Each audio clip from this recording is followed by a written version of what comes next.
President stuck to the script pretty much to the letter. The result was squarely in the center of American public opinion.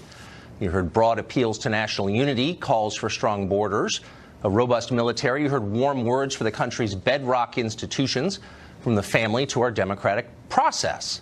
Outside the faculty lounge, most Americans like these things. They agree with them. Donald Trump remains controversial as a person, but the bulk of his positions are not controversial. Not very. Check the polling on that.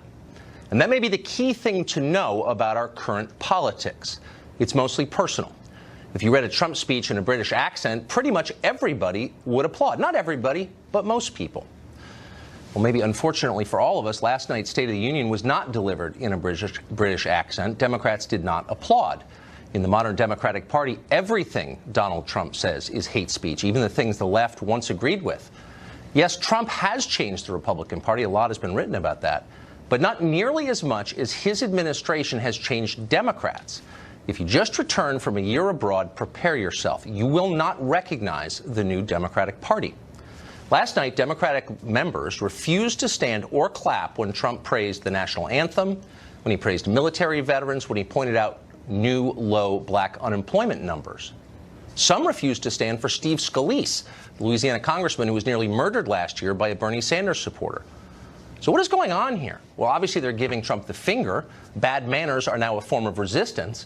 But what if it's more than that? What if Democrats actually don't like those things anymore? What if praising our veterans or our flag really does enrage the modern left? Well, in a tweet during the speech, MSNBC host Joy Reid put it this way, quote, church, family, police, military, the national anthem, Trump trying to call on all the tropes of 1950s-era nationalism. The goal of this speech appears to be to force the normalization of Trump on the terms of the bygone era. Now think about that for a minute. Church, family, police, military, and love of country are now merely, quote, tropes from a bygone era? Most Americans consider those things the pillars of our civilization. And if you don't agree with that, imagine a society without those things. What would it look like? How long could it last? Would you want to live there? Joy Reid would. So would many of her co-anchors over at MSNBC and her Harvard classmates, and apparently most of the Democratic caucus on Capitol Hill. Church, family, police, military, those words disgust them. This isn't a political resistance. It's not about Donald Trump. It's nihilism, the mindless impulse to tear down what you did not build. It's rage at your father, translated into political terms, a politics that elevates all that is ugly and decadent and seeks to undermine the decent and the beautiful and all that came before. This isn't a philosophy, it's a sickness. And once you catch it, you're apt to say things like this. He gives a speech tonight in which he makes it sound like the biggest issue in the United States, the biggest threat is MS-13, a gang nobody that doesn't watch Fox News has ever heard of. For this president to conflate the Dreamers with gang members, he was demonizing our immigrants here, and I was offended. So MS-13 is merely something that Fox News created to demonize immigrants. Presumably those would be the very same immigrants that gang routinely kills because they only kill immigrants. We don't want to think the left really believes any of this, but we're starting to suspect they really do. Joe Concha writes about media for The Hill, and he joins us tonight. So, Joe, over on another cable channel, one of the contributors said that she was, in effect, triggered by the word family in the speech. That was offensive. Maybe it was a dog whistle or a code word for something else. What did you... That, to me, kind of crystallized the response. What was your view of it? The view overall was, who are you going to believe? Are you going to believe polls that were taken by people from across the country by CBS and CNN? I get their flash polls. You can only hold them in so much weight, and maybe a couple more Republicans watched last night that answered to this poll, but I don't think it skewed it that much. So you either believe them or you believe pundits that primarily do their pontificating from studios in New York and Washington and almost never venture out. And all I could think of was 2016 and the election in Wisconsin and Pennsylvania and Michigan, and the fact that no one got anything close to getting those states right in terms of that blue wall coming down because no one can gauge the true pulse of the country. So we see the analysis today, Tucker, and last night, and then we compare it to polls that have just astounding numbers. CNN saw its respondents say the speech was very or somewhat positive. It goes higher on CBS, it goes to 75%. But here are two key stats.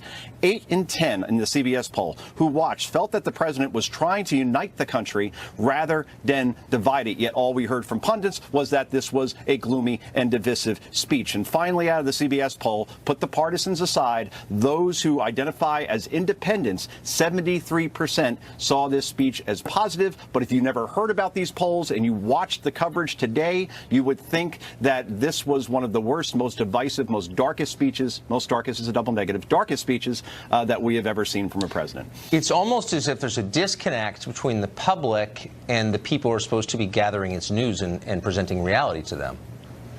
Well, yes. I mean, look at Joy Reid and her saying that MS-13 is a Fox story. I think she got her F mixed up. It's an FBI story, as in they're on the FBI list. And it's not like this is just a gang that you could put together a football team with. There are 70,000 members in MS-13 in Long Island, not too far from me here in Jersey. They committed 25 murders, according to local authorities, since 2016. That's a big deal when you hear about that many murders. But I wonder, from one if gang. you dig down a little bit, how many of those murders were people in your neighborhood or mine? Let's see, 0. How many were of fellow Salvadoran, Guatemalan, Honduran immigrants? 100% of them. So how is it anti-immigrant to oppose a gang that kills immigrants? Well, it kind of contradicts what the president said the week before, which was he extended his DACA proposal to 1.8 million people. I mean, that is far more than the 800,000 that we have been hearing. So how can he propose something like that and be anti-immigrant at the same time? It's a walking contradiction, Tucker.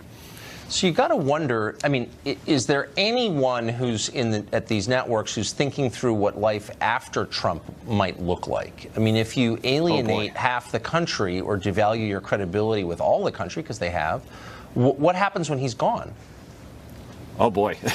It's going to be a complete disaster, I would say. I mean, the only reason why ratings are a little bit higher and being propelled is because of Donald Trump and obviously the vitriol towards him. And I think what's happening now, and I honestly believe this, that you have a lot of pundits, particularly Republican pundits that are anti-Trump, that are telling their audiences on those networks what they want to hear. In essence, comfort food, because on their phones afterwards, they're checking Twitter. And if they are even remotely contradictory in terms of not being anti-Trump, and we saw this last year with Van Jones after the president's address to the joint session of Congress. He had praised the president, said he looked presidential, and he got bullied and destroyed on social media to the point where he had to go back on the air and say, wait a minute, let me clarify what I really said. So I think now at this point, you have anchors and pundits that are very, very afraid that their audiences will turn on them unless they say exactly what they want to hear. And it's Trump derangement syndrome as well, which, you know, obviously if you suffer for that for more than 4 hours, go to a safe space immediately.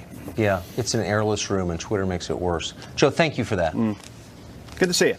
I see you. In the wake of the president's address, members of the press and the Democratic Party outdid one another in an effort to be as panicked, as terrified as possible. How, they wondered, could the president speak for an hour about America and never mention the far-off nation of Russia?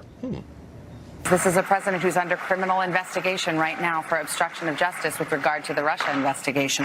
There is a missing major figure in this hall tonight that we ought not to forget about, and that is the special prosecutor of the United States, who is at this hour probably meeting with his team, deciding not there, where they go hovers. tomorrow. He sort of hovers over the chamber, doesn't he? And that is an extraordinarily important part of what's going on in Washington, D.C. When Putin is not met by power, it is almost like he is giving an invitation to continue his assaults. That's tantamount to a malfeasance. President Trump is completely silent about Russia's ongoing assault on our democracy and his administration's outrageous refusal to impose sanctions.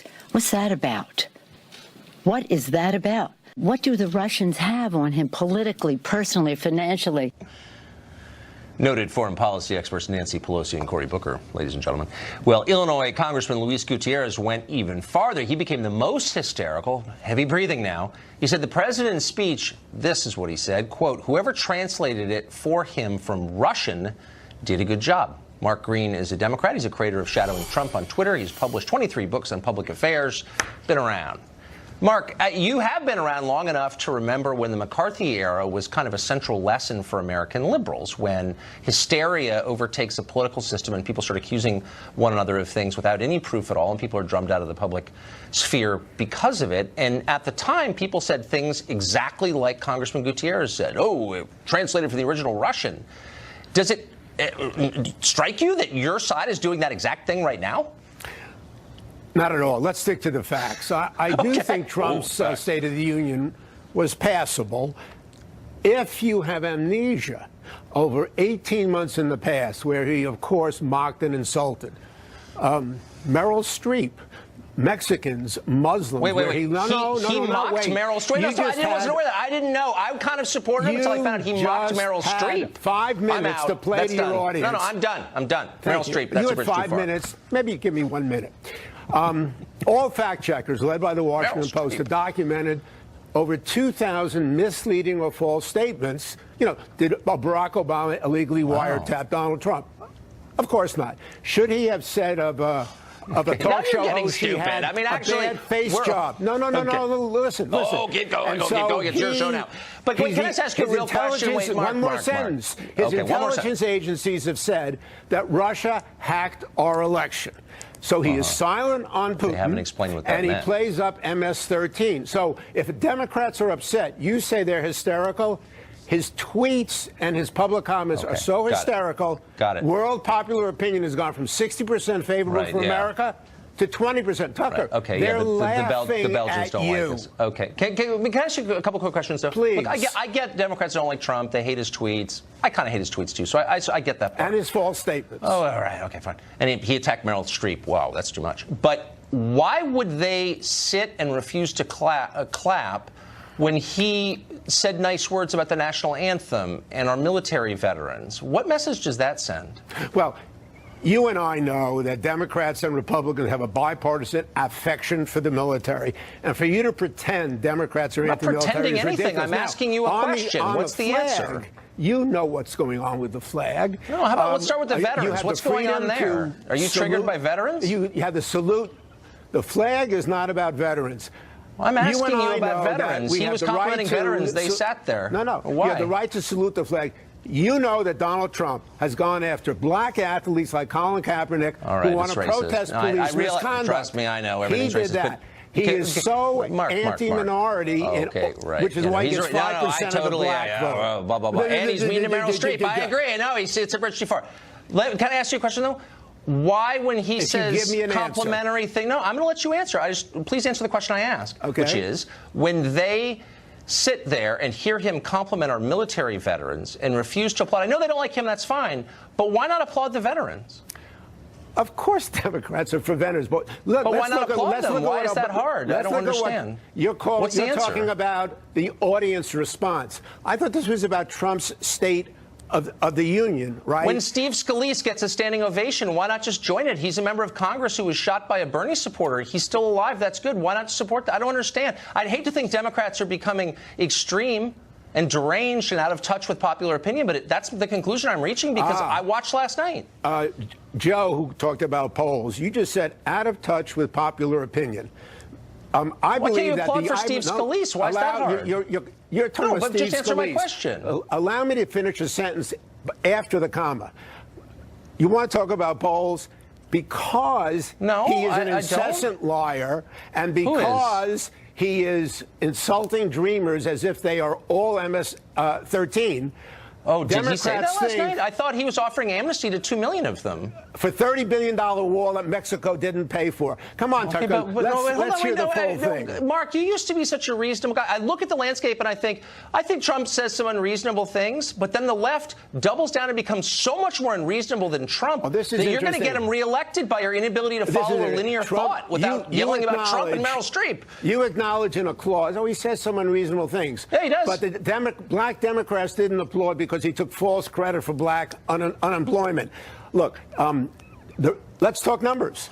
Joe talked numbers about who watched the State of the Union. Question? Allow me to finish. Why wouldn't they applaud for Steve Scalise? Why don't you answer that and we can move on? Numbers are, by 2-1, the public doesn't trust him. Now, your audience does, and you do, but the world is laughing, and the polls trust any internationally politician. and in America I'm interested in their ideas, and I support the ones that I think are right, and I oppose the ones I don't, with him or with any other politician. The issue isn't Meryl Streep. The issue is a president who demeans minorities, opponents. Then really quick, let me just ask you one simple question. It's a factual question. If the president offered, as he did last night, amnesty to and the final number will be over 2 million people here illegally, a bigger offer than Obama ever gave, then Why? How is he against them? I know the He's answer. offering them citizenship. I know the What's answer. the answer? What's I know the the answer? answer. What's the answer?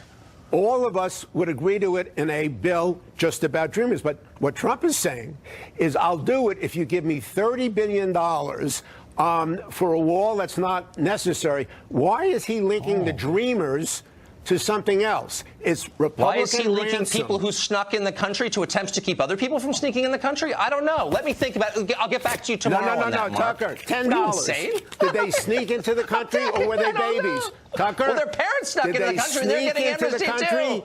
Or were they babies? Stop misleading your audience. Yeah, I'm sorry about that. Well, Mark, thanks for joining us, and good luck. Good luck, Mark. Top Silicon Valley company Airbnb tried to win over customers by touting its own virtue in contrast to the president, who was repulsive. How you doing? I'm doing great. So, obviously very familiar with your work for many years in the political sphere. Now you're working for a big commercial company. And I'm a little confused by the message of the ad. The message appears to be the president is immoral, but we're virtuous. Therefore, spend money with us. Is that the message? Well, I don't think Tucker did any of the words you just used appear anywhere in the ad. In fact, no, they don't. If you actually look at if you look at the trajectory of things, we actually ran our first ad along these lines on Fox last year during the Super Bowl. We appreciate that. We ran an ad. Yeah, I'm sure you do, and I'm sure the company did. But the ad was really focused on the same subject matter that this ad is focused on, which is this concept of we accept. Right, we're a people-to-people-based platform. We have over 250 million users. They're global, 191 countries. And we do believe our mission is to allow anyone to belong anywhere. And so last year on the Super Bowl, we ran an ad about we accept, which really embraced the idea of inclusion and diversity. It was in response to the travel ban that took place. And really, over the course of the year, we have continued to step out on issues that really do implicate and are inconsistent with our core mission of allowing anyone to belong anywhere. So this ad that we ran, that's not your core mission. Your core mission is to make money. It shines sunshine Are you in church on now? some beautiful places, and it extols the virtues of some wonderful people. Because you're virtuous and you're not in this to get rich. I doubt you take a salary from Airbnb. Just the moral satisfaction of being on the right side of the history. Let me ask you, Tucker. That's hilarious. That's your core mission. How much do our hosts, Tucker, make on each transaction that takes place? Look, I'm not attacking your. Look, just to be clear, I'm not attacking Airbnb. But you are attacking it. I'm not. I'm attacking your mischaracterization of it as a kind of missionary organization. No. Look, the ad makes. Hold on. The ad makes. In all seriousness, no. The point is clear that we are a virtuous company. We accept, in contrast to the bigoted president who seeks to exclude. We're good. He's evil. Spend money with us. And I'm merely asking you a kind of commercial question, which is that a good play for you to say, we're the virtuous company, we're not really in this for the money, we're in it because we're just really good people? I mean, that's what you're saying. There's obviously a reason, Tucker, there's obviously a reason you're not writing ad scripts, because that's not what the ad said, right? I think it's really important to actually look at what the ad said. What did the ad say? The ad said that there's some beautiful people in beautiful places. And ultimately what you come back to is, what is our mission? Our mission is to allow anyone to belong anywhere. We do two things with technology, right? So let's get specific. Opportunity for people. I get it. And we use technology to take people online, and connect them offline from different backgrounds. And also make billions for your own. So that's great. But I'm just saying, hold on. You in this ad say, come to Haiti. So hold on. Have you? I'm going to ask a question. Serious question. Have you walked without protection through downtown Port-au-Prince recently? And if so, how'd it go? I walked recently and actually spent a couple nights in Kaya-Icha, which is a township in South Africa outside of Cape Town. So, I've been to these places. And I've actually spent time in these places. Now, let me Cape Town is the richest place in Africa. Have you been to those places? Yes, I have been to Port. Yes, I have. And that's why. You spent the night in some of these townships. Have you spent the night in some of these townships? Slow down. So what I'm trying to get at here is that Chris, you can't filibuster. You have to just, let's be polite and answer simple questions. Your ad, I'm glad you went to Cape Town, which is the richest place on the continent of Africa. I'm asking about Port-au-Prince, Haiti, about which I know a fair amount. I suspect you don't. And I'm telling you, it's a very dangerous place. Is it immoral, unvirtuous, bigoted to acknowledge that not everywhere in the world is the same, and some places are really dangerous and some places aren't? Is that okay? Or is that a species of bigotry and unacceptance? Well, I think what is wrong is to cast aspersions on an entire people and an entire country. Well, I think agree the with that. best way, and all the data supports this, the best way to break down differences is to have people from different backgrounds spend time with one another, not to criticize them, not to condemn them, not to impugn them, but actually for people to offline spend some real time with one another. That's ultimately how you actually get people together. Will you pledge to personally, with your family, go on vacation in Haiti, not at some rich people resort, but in downtown Port-au-Prince, the capital city, and spend a week, just in order to kind of get that cross-cultural pollination that's so very important? Why don't you do that? And why don't you come back and tell me what kind of time you had? So, Tucker, first of all, if you want to talk about my family, I'm happy to. No, I'm not attacking your family. My guess is my family may have a little bit more cultural diversity than you may necessarily be aware of. I'm not attacking your family. I'm just saying, it's not about cultural diversity. I'm talking about Port-au-Prince, Haiti is a dangerous city. The network of family values. I'm not attacking your family, Chris. So can I answer the question? Or do you want to continue to attack my family? Or not? I'm not attacking your family. Do you want to continue to It's the question my family, or would you like me to answer the question? So the answer to your question is we're actually planning a trip to Africa, where we're actually going to be going to some of these townships that I've talked about. You'll be surprised to learn that Haiti's not in Africa, so I hope I hope that occurs on your trip at some point. It's in the Caribbean. But Tucker, your question is getting at whether I and my family are willing to travel to places in the world that people typically do not travel to. No, that's not my question. No, that's not my question. My question is, are you going to Port-au-Prince, Haiti? No, my question was, are you going to Port-au-Prince, Haiti? Not some talks about a number of places, and I am happy to take my family, and we've taken my family to these types of places in the past. Right? Because I actually do believe in what our platform is trying to do, which is ultimately to take people from one background, connect them from different backgrounds. Right? Now, I get that you may not agree with that. Okay. I do it, but I'm just wondering, did you get ordained before you got this job? You didn't ask any of these questions last year. You didn't ask any of these questions last year when we ran the ad on Fox during the Super Bowl. Did you ask those questions last year? No, I didn't. But come back after your time in Port-au-Prince. We're out of time, unfortunately, Chris. Why didn't you ask these last year? Oh, I don't know. Probably some sinister reason. Actually, I didn't see the spot, is the truth. But I appreciate your coming on tonight. Thanks. President Trump touted the state of the economy last night. The debate rages over whether he deserved credit for that, and if so, how much.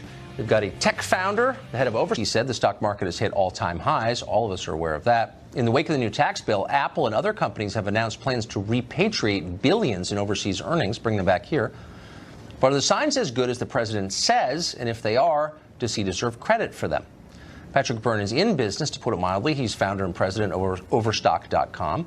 Austin Goolsbee is a professor at University of Chicago's Booth School of Business. He was one of President Obama's economic advisors, and they both join us tonight.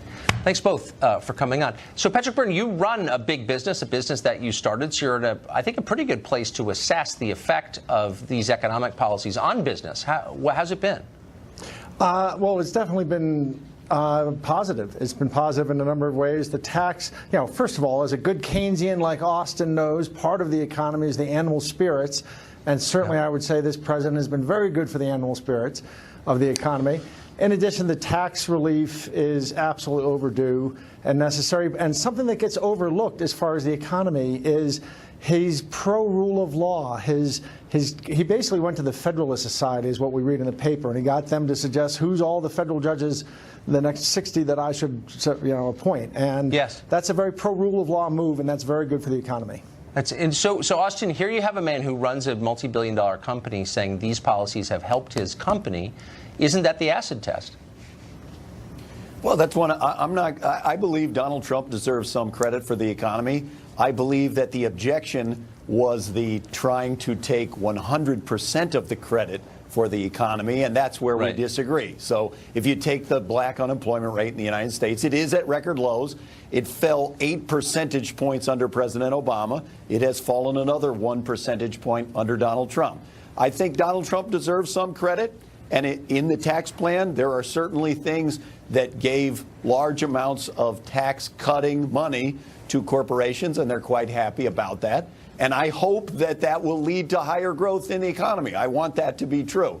But I think it's a little I don't know what the correct word is, but maybe inconsiderate for the president in the State of the Union to try to pretend like he did it all. And I think the fact that 60% of the American people credit President Obama for the strong economy and about 35% There's no doubt people Trump are still deeply grateful to President Obama for all he did. Patrick Byrne, the immigration question is one that's often discussed in economic terms. And the idea is that if you don't have millions upon millions of people with less than a high school education coming into your country at all times, then your economy is going to collapse. Is that your perspective on it? No, absolutely not. I think that Milton Friedman put it correctly, that we have to at some point choose between having open borders or having a social safety net. He, as a pure libertarian, would have taken open borders. I think that the government has a responsibility. You know, it's consent of the governed, and I think the governed want the government to look out for them and not for the whole world. So at some point, we have to recognize that not only does it stress the social safety net, but it provides a lot of competition for our less skilled workers, which is perhaps, and so by slowing what I really take some offense at, though, is the idea, I mean, I got to follow the law. You and I have to follow it. I follow it. So I think, let's start with the premise that let's all figure out that we all agree we got to follow the law, and then we can agree what it is. But there seem to be people suggesting in the conversation that we don't, we can be fuzzy about the law. Well, if they can be fuzzy, can I be fuzzy about? Well, that's a great question. I want to put that to Austin Goolsbee, who I think is a law-abiding character, but we're hearing your party say, not just say, but shout, that in cases where there's some political benefit to having the person break the law, or that person is a good person, there are all kinds of extenuating circumstances in which people don't have to obey the law and they can't be punished for not obeying the law. Does that apply to you and me, or just illegal aliens? Well, I think, as you know, you're taking to an extreme and not portraying accurately what their argument is. Nancy Pelosi congratulated people for coming here illegally. Well, in the case of the DREAM Act kids, they were brought here as small children. And so in the same way that if there's a kid in a car seat in the back seat and the parent is speeding, technically the child is breaking the law because they are speeding, but they aren't the ones who are at fault, and that's the root of the disagreement. But no, it's not, though. It's not actually. If I could just extend the analogy, though, we're taking off the table the idea of punishing their parents, who are consenting adults who saddled us with this problem of their children. It is a problem, and they're not being punished either. They're getting amnesty too. But the question about DACA was not about the parents; it's about the kids. And what the president outlined in his original immigration policy was one that a lot of Americans agreed with, which was that he was going to start by deporting the quote-unquote bad hombres and violent criminals. And what we have seen over the first year in office is that's not what he did at all. They're going and finding doctors and people that are professionals and people that have been here for 40 years, and just on a bang-for-the-buck basis, it strikes me as an odd way to go about it. So Patrick, really quick, if you could disobey a law, what would it be, and what would your excuse be that would satisfy the left under these new standards? No, there would be none. There would be none. On the other hand, I know I have met Austin. Don't know if he remembers. I have actually great deal of respect for Austin. Yeah. This is America. We're not going to go round up 11 million people. I'm not in that camp. We're not going to go do that. There has to be some path of forgiveness and citizenship and stuff. And I actually think that Trump took a very constructive step forward last night. So anyway, just wanted to say that. I thought his speech was great. And I didn't support Trump. I didn't vote for him, didn't support him. I thought he did an amazing job. He's been winning over at least one business executive. Thank you both for coming on. I appreciate it. Thanks for having us. Hillary Clinton tried to solve her Me Too crisis, and it has flowered into a crisis. Last night, while nobody was looking during the State of the Union, and now even longtime allies are to the media bloodstream, the perfect time if you're Hillary Clinton. Just a few minutes before President Trump started talking last night, Hillary Clinton published a lengthy note on her Facebook defending her intervention to protect advisor Bernd Strider after he was accused, credibly, of sexual harassment. It was 1,500 words long. And it was savaged online. Not a good reception, even from the left. Quote, Clinton botches her Me Too moment, said Vanity Fair. Washington Post writer Alyssa Rosenberg announced she, quote, was done with Hillary Clinton. Tammy Bruce is a New York radio host. She joins us to assess the state of Hillary Clinton in the Me Too moment. So, Tammy, nice to see you. What did you think of her explanation last night? Well, you know, it sounded to me like, look, she probably thought this was her State of the Union address to be delivering, and she broke into the Chardonnay cabinet, and the rest is history. Look, it was way too long. It was drunk rambling. Facebook again, huh? You know, it's going on to Facebook, wanting to make it a little bit about her, realizing that she had been exposed for being the fraud that she is. And this is the irony about Hillary Clinton. My favorite part of this thing, and she never really apologized for this, for what she did, which was shielding this man and then disrupting the work life of the woman who was the target. She wrote in part, "I did this because I didn't think firing him was the best solution to the problem. He needed to be punished, change his behavior, and understand why his actions were wrong. I thought this could happen without him losing his job." Tucker, she's talking about her husband. This is the problem with Hillary Clinton, is that in order to be able to react to sexual harassment or a predatory situation appropriately these days, she would have to admit that everything she's done in the past has been wrong, and she can't do it. So Hillary, and I'm glad that some of these women are realizing it, Hillary has been the last person they could rely on as really the icon for enablers, and now that is finally catching up to her. What's so interesting is I think most people would give Hillary a pass on her husband, as you do in complicated personal situations. She said, look, I'm not going to weigh in any of this because it's just too weird for me. I have inconsistencies in my personal life. I'm not going to impose my views on you. But instead, she goes out there and starts lecturing everybody else in the most hypocritical way. Why does she do that? Well, look, she did get involved, though, when it came to smearing the women during her husband's problems. That's right. And look, also in the 2008 campaign and 16, she presented herself as this position of elect a woman because a woman will govern differently. A woman will not do these things that men do. And that has always been untrue. My position as a feminist is that women do everything men can do, and that we need to be in more positions of power. But this is an issue of character. It's not an issue of gender. And maybe Hillary Clinton will do something that's good just by her history, which has proved to us that women are like men, that we have the same challenges, and that when we do have power, we've got to keep a check on ourselves and make sure that we stay true to our principles. Hillary Clinton has not done any of that. That's a really deep point and a smart one. Yeah, because we're all human. Thank you, Tammy. I appreciate that. Thanks, Tucker. Here's the list: lynchings, cross-burnings, yoga. One professor says that yoga is built on a bedrock of racism. You probably didn't know that. We're going to explain it to you. Explosion of yoga studios, yoga video, apps, yoga pants, and other yoga swag over the past 2 decades is evidence, you guessed it, of systemic racism built on, quote, the labor of black people and people of the global South. Kathy Rue is the founding publisher of Catalina magazine. More than that, she is our guide to the changing landscape of 2018 and the deepest recesses of the lunatic left. And we're glad to see you as always, Kathy. So yoga is racist. How is that?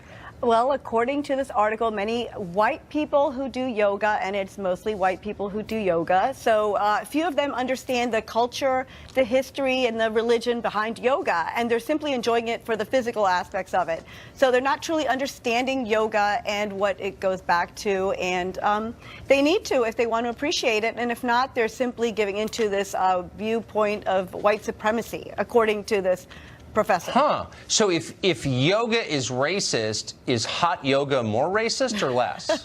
All Western yoga is racist, according to this author, according to this professor. All Western yoga. So yoga that's practiced in India has nothing to do with the yoga that's practiced in the Western world. Huh. So, what about Pilates? Are those safe? Pilates was not discussed in the article. It's Western yoga as a whole. It's being practiced by white people, white women, upper class, middle class people, not minorities, not Latinos, not immigrants. Yeah, so this is a white sport, a white activity. Well, that right there is suspect. Okay, so, call the police. What about Taekwondo? I mean, by these standards, that might be banned, right? Well, by this author's standards, perhaps, but she really has a problem with the yoga industrial, I think it was yoga industrial complex. That's what she called it, the yoga industrial complex. So maybe Taekwondo falls under that. If it's wrong for people in the West to practice yoga, is it wrong for people in the rest of the world to use the internet, which was created here? part of our cultural legacy? Well, I think we understand the culture of the internet, and it doesn't go back to the British colonizing India and what the Indians had to do to introduce them to yoga and show them that their culture was actually intelligent, and that was part of the yoga movement, and that's how it came to the United States in the 19th and 20th centuries. So, yeah, so the internet would not follow The internet this. would not. What about, like, democracy? I mean, that was invented by the Greeks in the West. Right. Basis of Western civilization. No, then again, no. Yoga was a way for the Indians to show their colonizers that they were intelligent and that they had this wonderful... Where do you read your history? That's totally wrong. This is what this Yoga is what this predates the British saying. by quite a bit. Okay, but so I just was interested. How many people who are into yoga in the United States do you think voted for Donald Trump? Oh, well, the author didn't touch upon that, but... But what's your guess? I mean, as someone who's very familiar with non-Trump voters, would you say maybe 1% of people who practice yoga voted Trump, or is that too high? According to the author, many middle and upper class white women practice yoga. So those people who fit into that category and are Trump supporters voted for Trump. So are you struck by the fact that series of descriptors, upper middle class, white, like that's kind of the whole argument on the left now. So anything that has those words attached is just bad just because, and anything that doesn't is superior to that. Yeah, according to this article, those are the people who practice yoga and do not understand immigrants and minorities and what they're going through, and perhaps have more privilege and are able to experience yoga and other things that other groups cannot experience. So last question, if in a multicultural society, which we live in, and I'm for the basic principle, which is there are cool things about other cultures and you should enjoy them. When do the rules change? So we live in a multicultural society, but you're not allowed to enjoy cool things from other cultures, or if you do, you have to feel guilty about it. How does that work? Well, the author said by no means don't stop doing yoga, but if you do it, understand that you're only understanding an eighth of it, that there's so much more to yoga. So understand what people went through to introduce this to you from their culture to your culture. So have an appreciation. Don't just take advantage of it and buy the yoga gear and take advantage of this wonderful tradition that was brought to you by another culture. Interesting. I mean, I haven't tested it, but I suspect downward dog is harder to enjoy, rather, of lying, pomposity, smugness, and especially of groupthink, in whose clutches this country finds itself. Break free. Think for yourself if you can. Despite how they attack you, it's worth it. And, of course, DVR it if you don't already. Final exam, by the way, back tomorrow. So study the news. Carly Shimkus returns. Will she continue to win? Sean Hannity, up next. All right, Tucker, great show as always. Welcome to Hannity. Breaking right now, we will describe in detail how the Democratic Party, they're a party of petulant children. They have no ideas, no solutions to help you, the American people. Now, they proved it all last night by sitting on their hands last night and pouting like children while President Trump was highlighting America's successes at the State of the Union address. And the out-of-touch liberal media hysterical over President Trump's speech that you, the American people, overwhelmingly approved of. We're going to show you the many unhinged examples. Also breaking right now, we have sources are telling us that the release of the highly classified memo showing massive FISA abuses against the Trump campaign could happen as early tomorrow, perhaps as late as Monday. Plus, some top-ranking FBI, DOJ officials are absolutely terrified at this hour about what that memo will expose, and they should be. We'll explain, and that and much more in tonight's Breaking News opening monologue. All right, the president delivered a soaring first State of the Union address. Almost 50 million Americans watched last night. And by the way, by far, more people watched the Fox News channel. We really want to say thank you so much for trusting us. We want to earn that trust every day. Now, the speech highlighted the president's many accomplishments, and he touted how he is now enacting Reagan-style conservative principles, and they're working. Now, of course, the vast majority of Democrats, led by negative Nancy Pelosi, they hated every single second of it, and it was obvious. And they sat on their hands with a scowl on their face, refusing to applaud things you would think they'd want to applaud. Historically low unemployment in the country. Now, just take a look at some of the examples of the Democrats just playing petty partisan politics. Take a look. We are finally seeing rising wages. African American unemployment stands at the lowest rate ever recorded.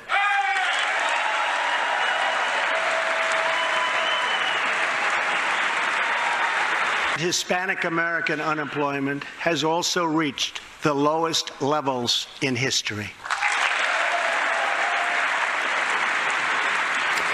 All right, we're going to have more on the Democrats' ridiculous behavior. That's coming up later in the show. You see, the left in America, they have no ideas. They have no solutions. They don't stand for anything except they're against President Trump. They hate President Trump.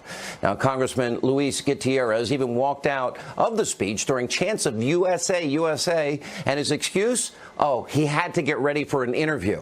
White House Press Secretary Sarah Sanders is calling out Pelosi and the Democrats with some really, really powerful truth. Take a look. I think Nancy Pelosi looks like that all the time. I think she should smile a lot more often. I think the country would be better for it. She seems to kind of embody the bitterness that belongs in the Democrat Party right now. I think last night was a good step forward. Hopefully they can let go of some of that, and they have to make a big decision. They need to decide, Chris, do they love America more than they hate this president? And are they willing to put some of those differences aside, come together, and do what's right for this country? Now, wouldn't that be great? What a terrific point. Come together, fix the country, help the forgotten men and women. Well, will Democrats ever put the country before the hatred of the president? Interesting question to ponder. Now, we have our doubts. Remember, they supported 8 years of Obama's failure. We had 13 million more Americans on food stamps, 8 million more in poverty, the lowest labor participation rate since the 70s, the worst economic recovery since the 40s, the lowest home ownership rate in 51 years, and Obama accumulated more debt than every other president before him combined. And he was the only president never to reach 3% GDP growth in the course of his presidency in any one given year. And then you have the liberal mainstream media. They are in full breakdown, freak-out mode over the president's successful State of the Union address. You can't make this up. Their bias is so transparent. What you saw tonight was President Trump, I think, and with one hand reaching out his hand to Democrats, and with the other hand holding up a fist. If the president met with me after the speech, I would say to him, well, that was how not to give a unifying speech. Again, sort of stoking, I think many would say, racial tensions by bringing up this issue of kneeling. I think his rhetoric last night set things back. The way he sold immigration really offended a lot of Democrats that were listening in that room. If that was an attempt at unity, he's got a lot of work to do. I go through these things, especially these teleprompter speeches he gives. It's not him, but you can tell he's reading it. He doesn't own it. He was selling sweet-tasting candy with poison in it. I thought it revealed Donald Trump's deep and almost sort of sad obsession with being liked. You tell me what about that room is supposed to respond like this to the great dictator? No, but they're not supposed to sit on their hands. Really? All right, and that's not all. The whole network, fake news CNN, they went on full-on conspiratorial mode about the color of the First Lady, Melania Trump's outfit. Now, this speculation is an utter disgrace, but sadly very predictable. Let's take a look. Is there anything you want to tell us about her outfit? You know, she's wearing a cream-colored suit there, which I find interesting. Remember last year, the female Democratic senators all wore white, a bunch of them to protest Trump's policies against women. So there was even a hashtag, women wear white. Listen, it could be a total coincidence, but I just find a lot of the stuff she does these days to look at it twice. At NBC News, they can't give up their obsession with the, quote, Russia investigation, even moments before the State of the Union. This, too, a disgrace. Watch. This is a president who's under criminal investigation right now for obstruction of justice with regard to the Russia investigation. So a lot going on in the backdrop. There is a missing major figure in this hall tonight that we ought not to forget about, and that is the special prosecutor of the United States, who is at this hour probably meeting with his team, deciding where they go tomorrow. He sort of hovers over the chamber, doesn't he? That is an extraordinarily important part of what's going on in Washington, D.C. An abject lesson. This shows you just how completely out of touch the liberal mainstream destroy Trump media really is. It didn't matter what the president said last night. The media had already predetermined that they were going to hate it. But, of course, you, the American people, you had a very different reaction to the State of the Union. Let's look at the CBS News poll. 75% of people who watch, They approved of the president's speech. And even fake news, the whole network, CNN, their polls showed that a combined 70% of speech watchers, they had a positive reaction. Now, if you just watched the media's hysterical coverage, you wouldn't know any of this, and you probably even think that everybody hated the speech. That's why on this program we call them the Destroy Trump media. Now, also important breaking news this hour. We have massive developments regarding the release of the 4-page classified memo exposing Obama-era surveillance of members of the Trump campaign and the Trump transition. And sources are telling me tonight that there is an internal debate at the White House about whether they should release the memo with other supporting documents.